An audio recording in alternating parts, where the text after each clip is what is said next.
Now, I want to share a story with you, and this is actually an article that I wrote over the weekend called All Wars Are Bankers' Wars. And I went in, I did a lot of research. It's posted to the front page of whatreallyhappened.com. I understand it's already gone viral. It's being reposted around the web. But I wanted to basically tell it to you here on the radio show. And it's a very long story. We're probably going to take the rest of the hour to do it. But it's something that you need to understand, that all of these wars and assassinations that we're told are crazed lone nut assassins or weapons of mass destruction or bringing democracy, all of them track back to the private central bankers as the initiating event. And the more you study this, the more you will realize all the wars are wars for the bankers, for the private central bankers. And I know a lot of people are going to have difficulty comprehending this. Just how many of these wars we have fought as a nation were fought for no other purpose than to force private central banks onto nations that did not want them. So we're going to have a few examples so you understand why at this particular time in history the United States government is mired in so many wars against so many foreign nations. And there's plenty of precedents for this. Now, going back to the beginning, the United States fought the American Revolution primarily over King George III's Currency Act, which forced the colonists to abandon their own government-issued currencies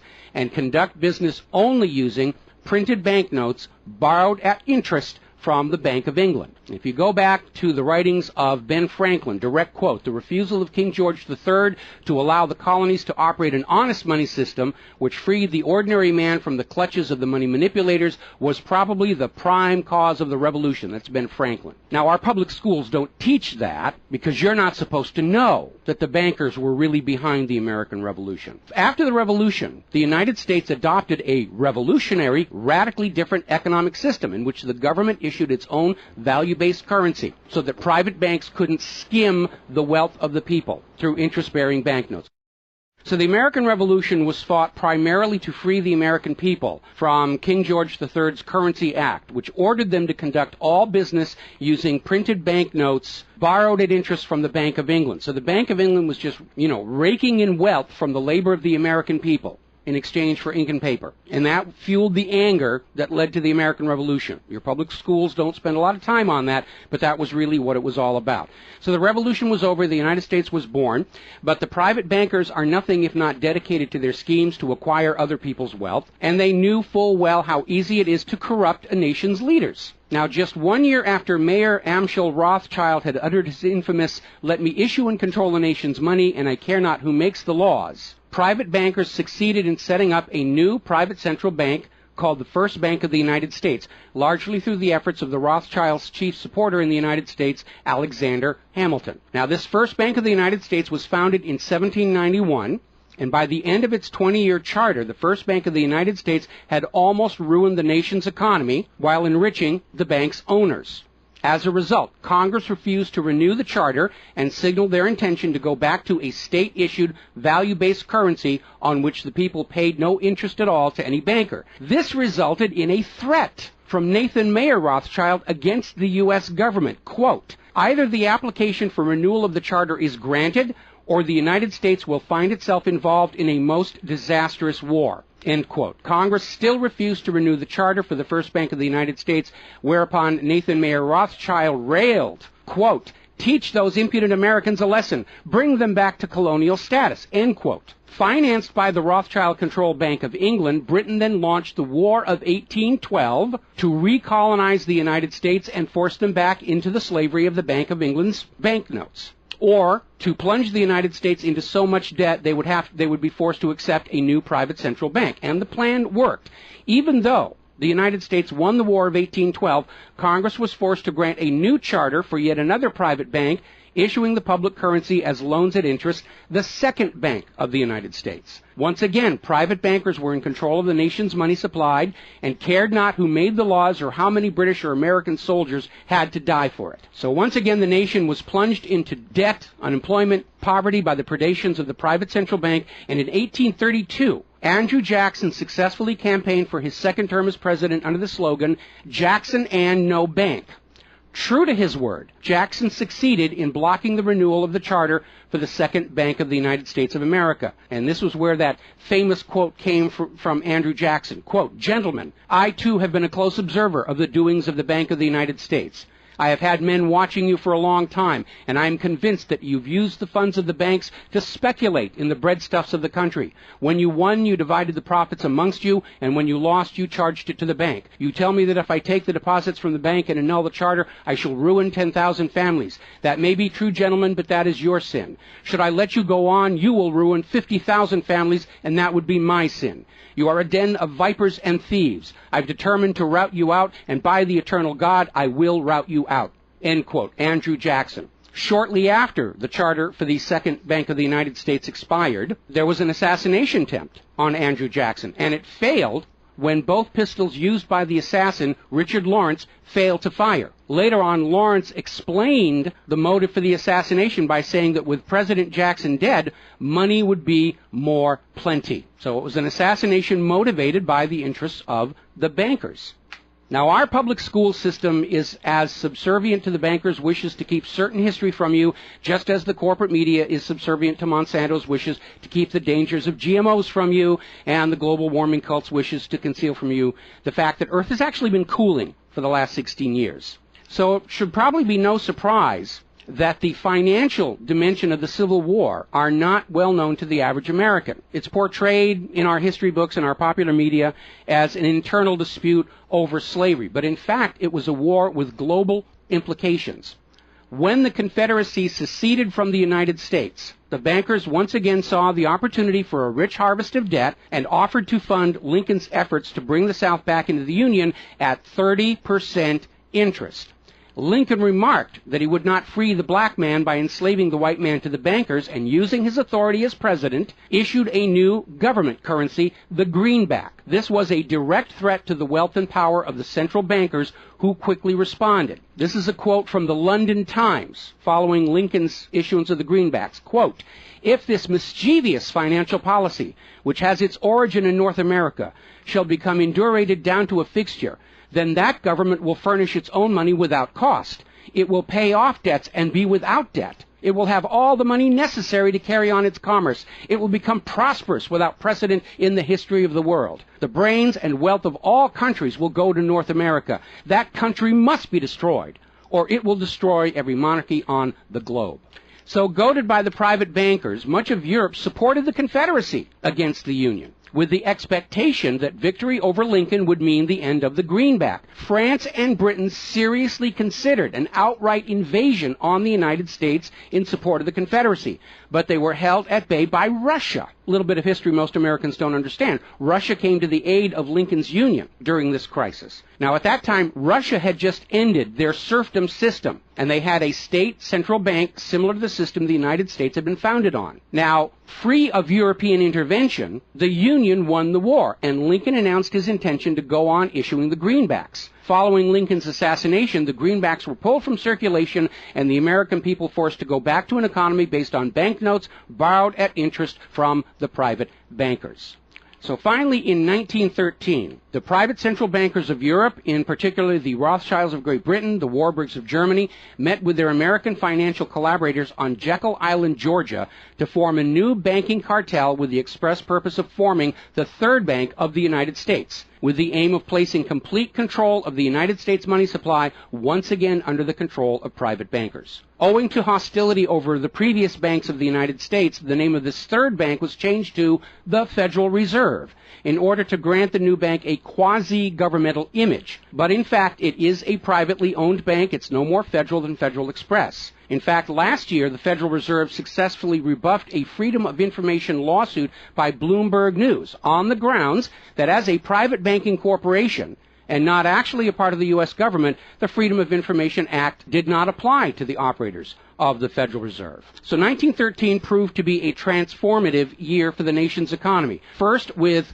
Congress' passage of the 16th Income Tax Amendment and the false claim it had been ratified. Here's another direct quote. "I think if you were to go back and try and find and review the ratification for the 16th Amendment, which was the internal revenue, the income tax, I think if you went back and examined that carefully, you would find that a sufficient number of states never ratified that amendment," end quote. That's U.S. District Court Judge James C. Fox in Sullivan versus United States, 2003. Later that same year, 1913, and apparently unwilling to risk another questionable amendment, Congress passed the Federal Reserve Act over the Christmas holiday in 1913, while members of Congress opposed to the measure were at home. This was a very underhanded deal, as the Constitution explicitly vests Congress with the authority to issue the public currency, does not authorize its delegation, and thus would have required a new amendment to transfer that authority to a private bank. But pass it, Congress did, and President Woodrow Wilson signed it as he promised the bankers he would in exchange for generous campaign contributions. Now, President Wilson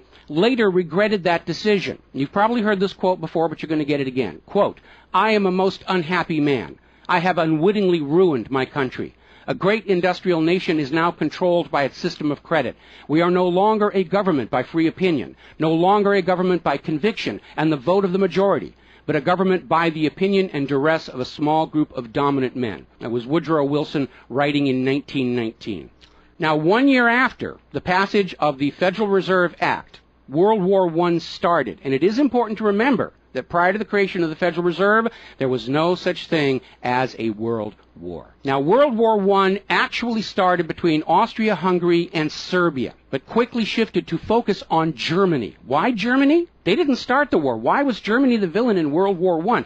Well, the real reason was their industrial capacity was seen as an economic threat to Great Britain. Great Britain's pound was already in decline at the time because too much economic emphasis was on banking and finance, and not enough was on agricultural development, industrial development, and infrastructure. It's very much like the situation we have in the United States right now. All the financial operatives, they want to play the Wall Street games, and other parts of the economy are being neglected. We've lost a great deal of our manufacturing. We're not the agricultural exporter we used to be because everybody's over there at Wall Street playing in that giant open-air casino. Now, pre-war Germany did have a private central bank, but it was under strict control by the German government to keep inflation at reasonable levels and to make sure that all of the German economy was being properly funded, just like Putin did with their central bank about a month ago. Under government control by the German government, investment was guaranteed to internal economic development, and as a result, Germany had become a major manufacturing technological power. They were exporting products that Great Britain could not compete with. So in the media of the day, Germany was portrayed as the main opponent of World War I. And not just defeated, it was flattened. Now, following the Treaty of Versailles, Germany was ordered to pay the war costs of all the participating nations, even though Germany had not started that war. This amounted to 3 times the value of all of Germany itself. Germany's private central bank, to which the German government had gone deeply into debt to pay the cost of the wars, was allowed to break free of government control. That led to the massive inflation of the Weimar Republic, followed, permanently trapping the German people in endless debt. And money speculators were running rampant, and it led to these situations where you had literally a whole basket full of paper notes to get a loaf of bread. Now, when the Weimar Republic collapsed economically, it opened the door for the National Socialists to take power. Their first financial move was to issue their own state currency, which was not borrowed from private central banks. It was based on a unit of value, not a unit of debt. Freed from having to pay interest on the money in circulation, Germany blossomed and quickly began to rebuild its industry. It was an amazing transformation to see. The media called it the German miracle. Time magazine lionized Hitler for the amazing improvement of life for the German people and the explosion of German industry, and they even named him Time magazine's Man of the Year in 1938. And then once again, Germany's prosperity and freedom from a private central bank loaning the public currency at interest became a threat to other nations and other powers. I have a couple of quotes here from Winston Churchill that tells you what was really going through the minds of Europe in the years leading up to World War II. Quote, "Should Germany merchandise again," which means do business, "should Germany merchandise again in the next 50 years, we have led this war, World War I, in vain." That was Winston Churchill writing in the Times in 1919. Another quote, "We will force this war upon Hitler if he wants it or not," end quote. Winston Churchill in a 1936 radio broadcast. Quote, "Germany becomes too powerful. We have to crush it," end quote. Winston Churchill in November 1936 speaking to U.S. General Robert Wood. Quote, "This war is an English war, and its goal is the destruction of Germany." Winston Churchill, autumn 1939 broadcast. So it was all about economics and profitability. Now, Germany's state-issued value-based currency was also a direct threat to the wealth and power of the private central banks around the world.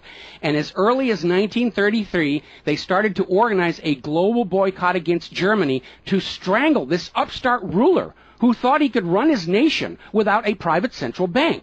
Now, as had been the case in World War I, Great Britain and other nations threatened by Germany's economic power looked for an excuse to go to war. And as public anger in Germany grew over the boycott, Hitler foolishly gave them that excuse. Years later, in a spirit of candor, the real reasons for the war were made clear. Quote, "The war wasn't only about abolishing fascism, but to conquer sales markets. We could have, if we had intended so, prevented this war from breaking out without doing one shot, but we didn't want to." End quote. Winston Churchill to Harry Truman, March 1946. One more quote here. Quote, "Germany's unforgivable crime before World War II was its attempt to loosen its economy out of the world trade system and to build up an independent exchange system from which the world finance couldn't profit anymore. We butchered the wrong pig." End quote. Winston Churchill writing in his book, The Second World War.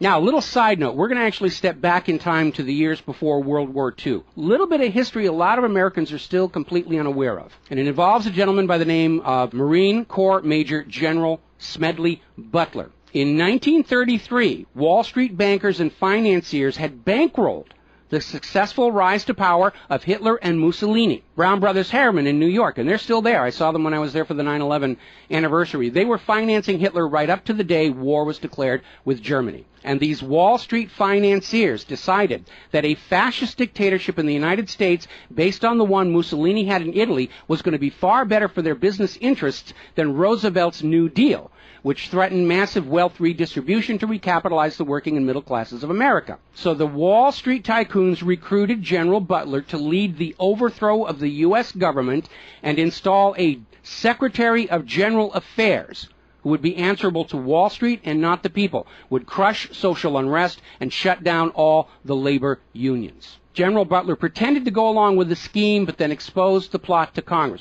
So they recruited Marine Corps Major General Smedley Butler to lead this coup d'etat because Butler was very popular with the soldiers, and his image as part of this move would help convince the military this was the right thing to do. Now, to his credit, Major General Smedley Butler, remembering his oath to the Constitution, pretended to go along with the scheme, but then exposed the plot to the United States Congress. Congress, then as now in the pocket of Wall Street bankers, refused to act. When Roosevelt learned of the planned coup, he demanded the arrest of the plotters, but the plotters simply reminded Roosevelt that if any one of them were sent to prison, their friends on Wall Street would deliberately collapse the still fragile U.S. economy and blame Roosevelt for it. So Roosevelt was unable to do anything about this attempted coup d'etat until the start of World War II, at which time he prosecuted many of the plotters under the Trading with the Enemy Act. Now, mostly it was glossed over. Oh, it's just a rumor, unfounded. It's wacko conspiracy theory. But in 1967, the congressional minutes of Smedley Butler's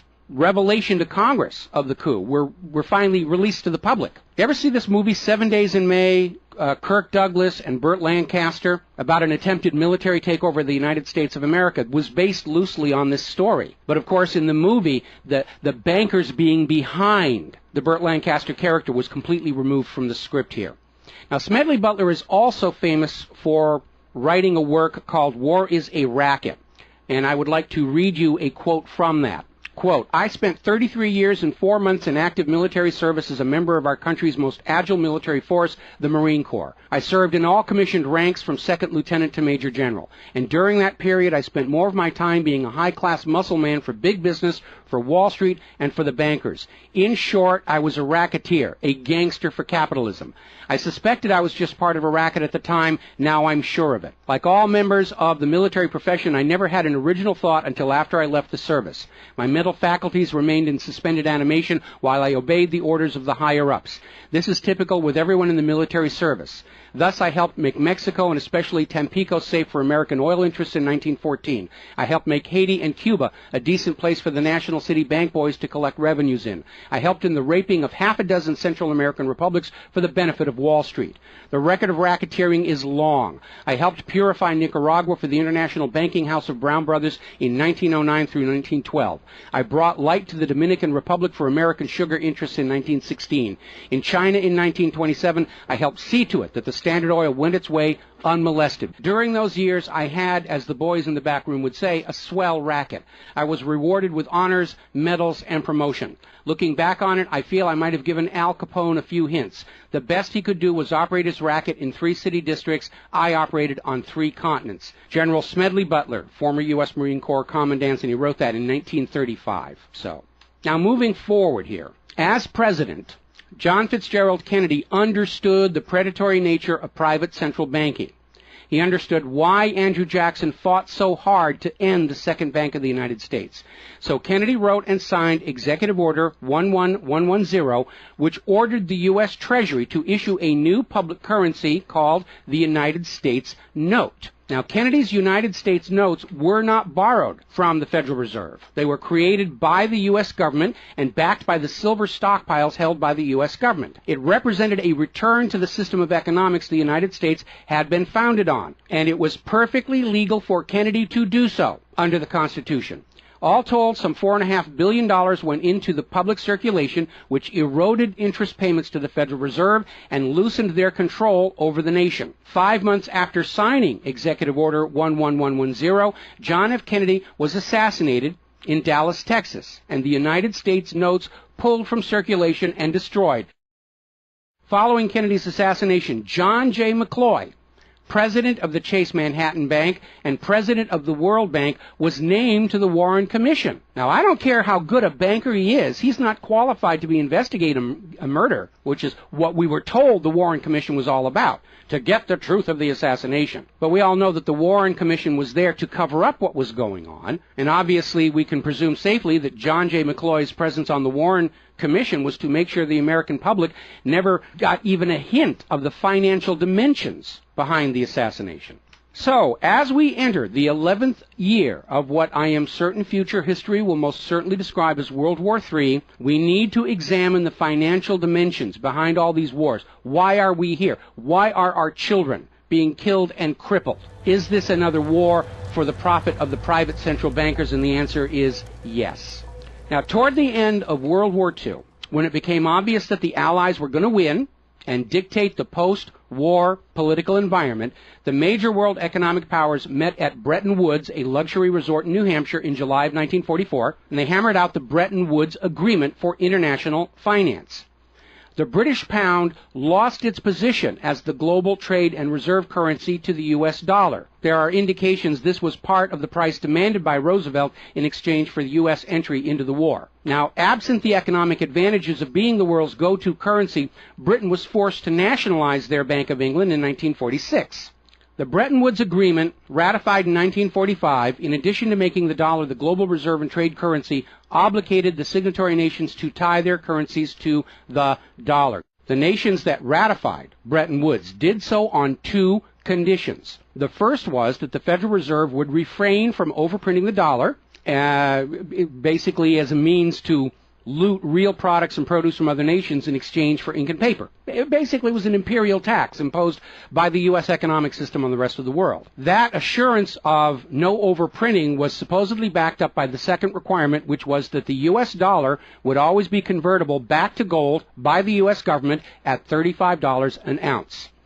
Now, of course, the Federal Reserve, being a private bank and not answerable to the U.S. government, did in fact start overprinting paper dollars, which were sent to other nations around the world, and under Bretton Woods, they had to send back products and produce and raw materials at full value. And much of the perceived American prosperity of the 1950s and 60s was the result of these foreign nations having to send real raw materials, goods, produce, back to the United States in exchange for these little pieces of paper with ink all over them, because they were forced to accept these paper notes as being worth $35 per ounce of gold. Then in 1970, France started looking at this huge pile of printed paper notes sitting in their bank vaults, for which real French products like wine and cheese had been traded, and it notified the United States government that they would exercise their option under Bretton Woods to return all those paper notes for gold at the agreed-upon $35 per ounce exchange rate. The problem was the United States had nowhere near the gold to redeem all those paper notes. So on August 15, 1971, Richard Nixon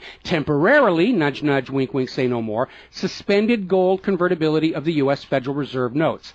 This Nixon shock, as it was termed at the time, effectively ended Bretton Woods, and many global currencies started to delink from the U.S. dollar. And it created another problem, because the United States had been collateralizing their loans, money borrowed from other governments and foreign investors, with the American nation's gold reserves. And with the awareness that there wasn't enough gold to redeem all the Federal Reserve notes, lenders to the U.S. were starting to wonder, did the U.S. government have enough gold to collateralize their outstanding debts? Foreign nations began to get very nervous about the loans to the United States, and they were understandably reluctant to loan any additional money without some form of collateral. So what Richard Nixon did is he founded the environmental movement with the EPA and its various programs like wilderness zones and roadless areas and heritage rivers, wetlands, and all these other little different programs, which all took vast areas of public lands and made them off limits to the American people, who are technically the owner of all those lands. But Nixon had no concern for the environment, and the real purpose of this land grab, under the guise of the environment, was to pledge those pristine lands and their vast mineral resources as collateral on the outstanding national debt. The multitude of all these different programs was simply to conceal the scale of the land grab and collateralization of the American people's heritage. And it actually today covers almost 25% of the entire nation, is now locked up by these EPA programs and pledged as collateral on government borrowing. Now, with open lands, available lands for collateralization already in short supply, the U.S. government embarked on a new program to shore up sagging international demand for the dollar. The United States approached the world's oil-producing nations, mostly in the Middle East, and offered them a deal. In exchange for only selling their oil for dollars, the United States would guarantee the military safety of those oil-rich nations. The oil-rich nations would agree to spend and invest their U.S. paper dollars inside the United States, particularly in U.S. Treasury bonds, which would be redeemable through future generations of U.S. taxpayers. The concept was labeled the petrodollar. In effect, the United States, no longer able to back the dollar with gold, was now backing it with oil, other people's oil. And that necessity to keep control over those oil nations to prop up the dollar has dominated America's foreign policy in the region ever since. But as America's manufacturing and agriculture has declined, the oil-producing nations faced a dilemma. Like France, they've got piles and piles of these paper notes and treasury bonds piling up in their vaults, and there really wasn't all that much except real estate they wanted to buy from the United States of America. Europe's cars and aircraft were superior and less costly. In more recent times, America's experiment with GMO food crops has led a lot of nations to simply avoid buying U.S. agricultural exports. Israel's constant belligerence against its neighbors has caused the oil-producing nations to wonder if the U.S. could actually keep their end of the petrodollar arrangement. So oil-producing nations started to talk of selling their oil for whatever currency the purchasers wanted to pay. Iraq, already somewhat hostile to the United States following Desert Storm, demanded the right to sell their oil for euros in 2000. In 2002, the United Nations agreed that Iraq had a right to sell their oil for euros under the Oil for Food program. 1 year later, 2003, the United States reinvaded Iraq, lynched Saddam Hussein, and placed Iraq's oil back on the world market, only available for U.S. dollars. Now, the clear U.S. policy shift following 9/11, away from at least attempting to appear to be an impartial broker of peace in the Mideast to one of unquestioned support for Israel's aggressions, only further eroded confidence in the petrodollar deal, and even more oil-producing nations started openly talking of trading their oil for other global currencies. So over in Libya, Muammar Gaddafi had instituted a state central bank and a value-based trade currency, the gold dinar. Gaddafi then announced that Libya's oil was for sale, but only for the gold dinar. Other African nations, seeing the rise of the gold dinar and the euro, even as the U.S. dollar continued its inflation-driven decline, flocked to the new Libyan currency for trade. This move had the potential to seriously undermine the global hegemony of the dollar. French President Nicolas Sarkozy reportedly went so far as to call Libya a threat to the financial security of the world. So the United States invaded Libya under the guise of supporting a popular rebellion. They brutally murdered Gaddafi, apparently because the object lesson of Saddam's lynching had not been enough of a message, imposed a private central bank, and returned Libya's oil output to dollars only. The gold that was supposed to be made into the gold dinars, as of the last report I could find, unaccounted for. Now, according to General Wesley Clark, the master plan for the dollarification of the world's oil nations included 7 targets: Iraq, Syria, Lebanon, Libya, Somalia, Sudan, and Iran. Venezuela, which has started selling their oil to China for the yuan, seems to be a late addition. What is notable about those original 7 nations targeted by the U.S. is that none of them are members of the Bank of International Settlements. This is the private central banker's private central bank located in Switzerland. That meant that those 7 targeted nations were deciding for themselves how to run their nation's economies rather than submitting to the international private central bankers. Now, of course, the bankers' gun sights are on Iran, which dares to have a government central bank and sell their oil for whatever currency they choose. The war agenda for Iran is, as always, to force Iran's oil to be sold only for dollars and to force them to accept a privately owned central bank. Now, you have been raised by a public school system and a media that constantly assures you that the reasons for all these wars and assassinations are many and varied. We're bringing democracy to the conquered lands. We hear that a lot. When actually the U.S. hasn't. The usual result of a U.S. overthrow is the imposition of a pro-business, pro-Wall Street, pro-U.S. dictatorship. Good example, the 1953 CIA overthrow of Iran's democratically elected government of Mohammad Mossadegh and the imposition of the Shah. Or the 1973 CIA overthrow of Chile's elected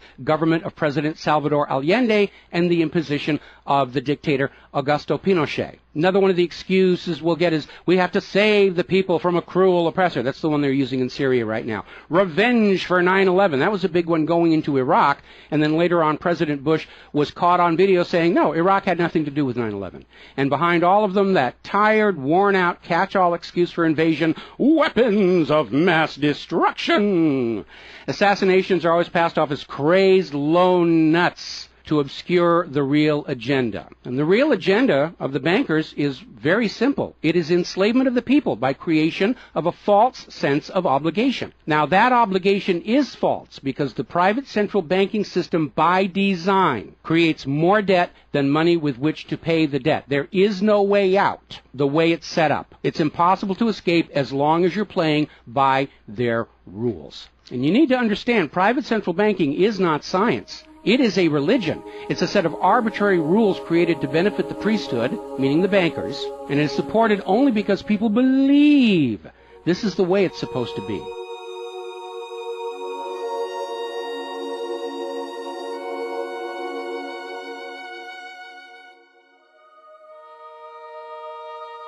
It is a religion. It's a set of arbitrary rules created to benefit the priesthood, meaning the owners of the private central banks. The fraud persists with often lethal results only because the people are brainwashed into believing that this is the way life is supposed to be, and no alternative exists or should even be dreamt of.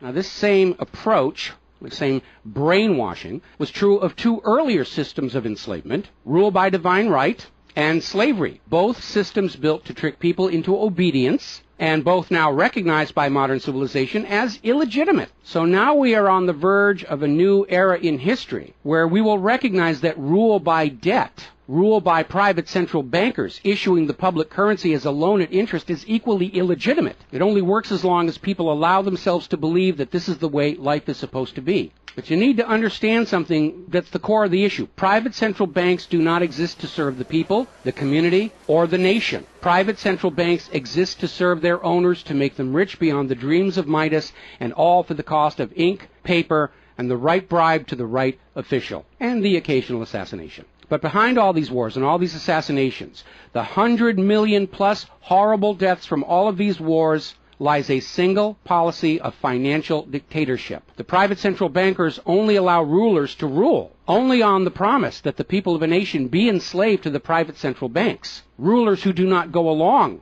with that will be killed. Their nation invaded by those other nations still enslaved to the private central banks. The bankers themselves don't fight these wars. Their children are not in these wars. A nation tries to break free of the private central bankers like Libya. All the other nations under the bankers' control pile on and destroy them. This so-called clash of civilizations you are being told about by the corporate media, it's really a war between banking systems, with the private central bankers forcing themselves onto the rest of the world, no matter how many millions must die for it. The constant hate-mongering against Muslims you see in the corporate media lies in a simple fact. Like the ancient Christians, prior to the Knights Templars, Muslims forbid usury or the lending of money at interest because they saw in ancient times, like Rome, how these banking practices could destroy an entire society. And that is the reason our government media insists that Muslims have to be hated and killed and converted.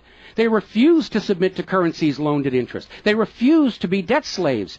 That makes them a threat to the natural order of the world, the new world order of global fascist dictatorship. So, off to war your children must go to spill their blood for the money junkies' gold. We barely survived the last 2 world wars. Now we're going into the third one in the nuclear bioweapon age. That is very dangerous. We have to ask ourselves, are the private central bankers willing to risk incinerating the whole planet to feed their greed? Apparently so. You as parents, as siblings, as spouses, need to ask yourself, do you really want to see your loved ones in uniform, killed and crippled, all for a bank balance sheet? But the whole point of this article, the whole point of what I'm sharing with you today, and this is all history, you can go out and hunt it down for yourself. Behind all the flag waving, behind all the propaganda, behind the crazed lone nut assassins, weapons of mass destruction, all of the modern wars this nation have fought are wars by and for the private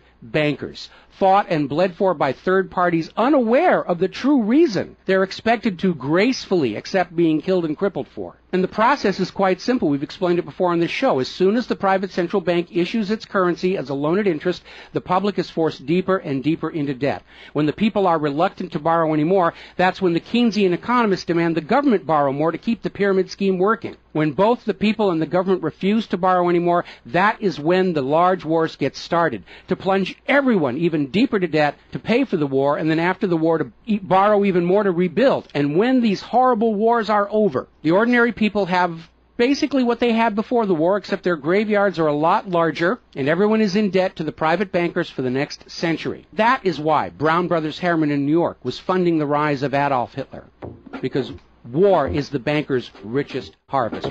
We all need to recognize this is what all these wars have been about. Private central banking, enlarging their domain, imposing their will on nations that do not want it, imposing their system on the rulers of nations who do not want it. Bribery, blackmail, assassination, they will do anything to maintain their stranglehold on the productivity of the world's people. And as long as private central banks are allowed to exist, inevitably, as the night follows the day, there will be poverty, hopelessness, millions of deaths in endless world wars until the earth itself is sacrificed in flames to Mammon. The path to true world peace lies in the abolishment of all private central banking everywhere and a return to the state-issued, value-based currencies that allow nations and people to become prosperous through their own labor and development and efforts. Now, I mentioned the Knights Templars. Prior to the Knights Templars, Christianity, like Islam, forbade usury because Christianity, much of Orthodox Christianity, came out of Rome, and they had seen firsthand what debt-based economies do, even to the Roman Empire. They'd seen it firsthand, so they had a ban on usury. And the Knights Templars were able to basically either bribe or blackmail the Pope to get a special dispensation that allowed them to rent money, is what they called it. They didn't call it usury, they called it renting money. A lot of modern predatory banking practices were pioneered by the Knights Templars. And they plunged Europe into hopelessly unpayable debt until finally French King Philip IV, otherwise known as Philip the Fair, did the only solution he could do. Because he understood, as long as you believed in the rules of the bankers, as long as you played by the rules they created to serve themselves, you are hopelessly trapped. And so Philip thought outside the box, and I know he's demonized for it, but in looking at the history of the Templars, it was his last resort. He sent messages to all of the regions in France, secret orders on the same time, in the same moment, on the same day. All of the Templars were arrested. and their commanderies, which is what they called their banks, were broken into, looking for looted wealth. They didn't find a lot of it. It was a paper empire, just like the Federal Reserve is. It's all based on paper. There's nothing of any real value there. It's all paper notes. And he sent the Templars to prison and execution, except for Scotland and Portugal, where the Pope and King Philip IV really didn't have a lot of control.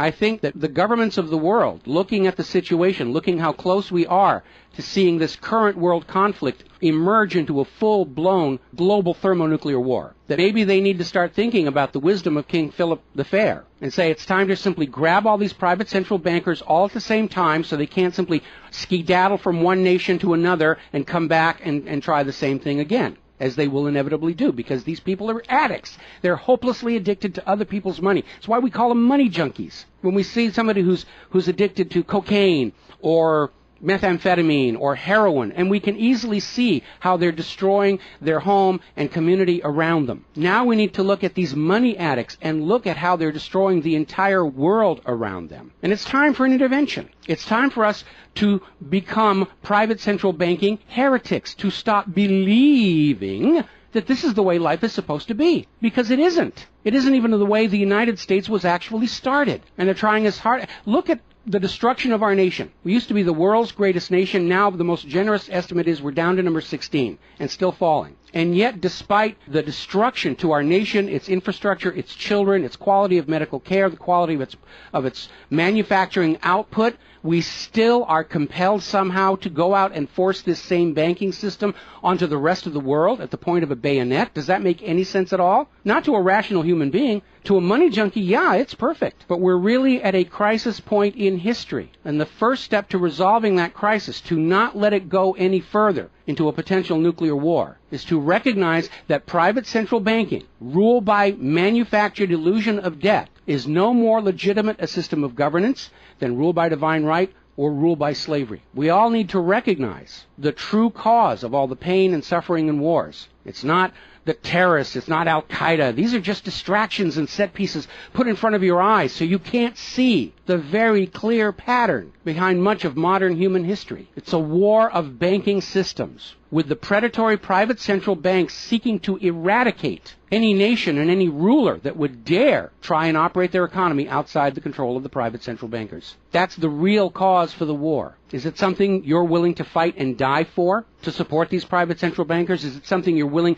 to let your sons and daughters and brothers and sisters be blown to bloody bits for, so the money junkies can have their latest fix, just a little tiny bit more gold or a little larger number on the bottom of that brokerage statement, so they can have today's thrill, their fix of money that is bought with the blood of your children? I don't think so. But the time has come to point out what really is the cause of all causes behind all the wars and suffering that our planet is having to endure and our people are having to endure. The common enemy of all humankind are private central banks issuing the public currency as a loan at interest. And as history will show, they will do anything, up to and including global wars, to keep their lock on yours and your children's future economic well-being and productivity. We're not a free society. Media will tell us that we're free, but we're not free. We are slaves. Our slave chains are made of paper, and that paper is the Federal Reserve note. Too few of our leaders have tried to stand up to this system of enslavement, usually with lethal results. But if all the people of the world at the same time stand up and say no more private central banks, it will come crashing down, just as slavery did, just as rule by divine right did, and then we'll be embarking on a new era in human history, where the emphasis on social development is on the people and not on the money junkies.